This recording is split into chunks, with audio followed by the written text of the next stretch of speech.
तोला कौने रंग भाते वो नूनी के दाई, ओही रंग लाहूं मैं बिसा के। मुला जौने रंग भाते हो बाबू की ददा, ओही रंग लहा तो बिसा के।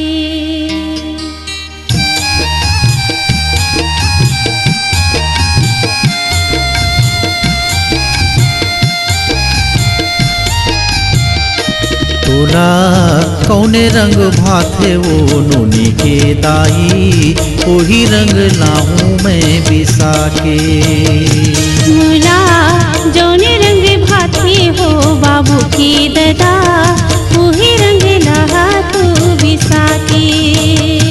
तोला कौने रंग भाते वो नूनी के दाई, ओही रंग लाहूं मैं बिसा के।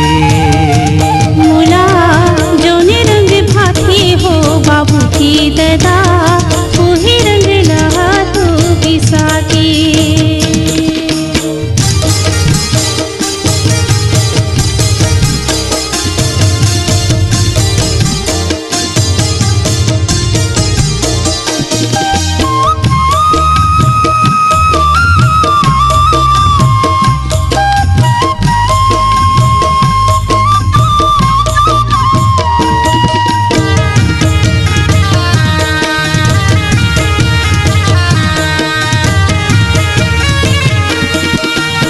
लाली लाहूं लाल लगाहूं, नीला लाहूं रंग रंगाहूं, हरा लाहूं अंग सजाहूं, प्यूरा लाहूं रंग मिलाहूं, कारी रंग लाहूं का बिसा के। वो कारी रंग लाहूं का बिसा के।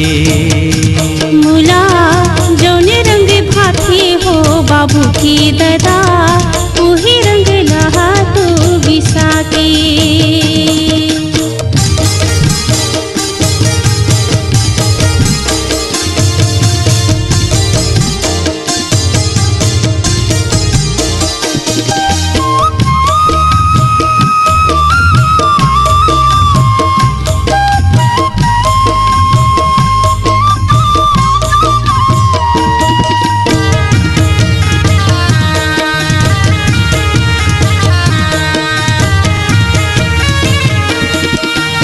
लाली गे तोर माथ के सिंदूर, कारी गे तोर कारी चुंदी, हरा गे तोर अंग सवांगा, नीला गे तोर नैन की मुंदी, प्यूरा रंग अंग तोर मिला के। वो प्यूरा रंग अंग तोर मिला के।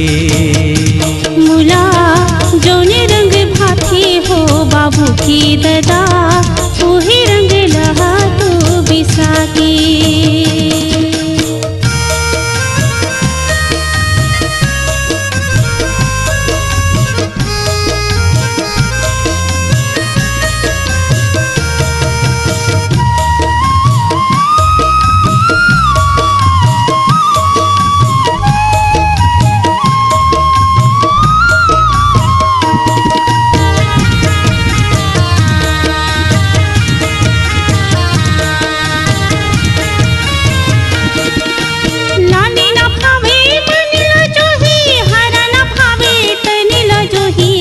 कारी नीला बनी नीला गे, प्यूरा न भावे अंग लजोही, लाहा तो अपन रंग मिला के। हो लाहा तो अपन रंग मिला के। तोला जौने रंग भाते वो नूनी के दाई, ओही रंग लाहूं मैं बिसा के।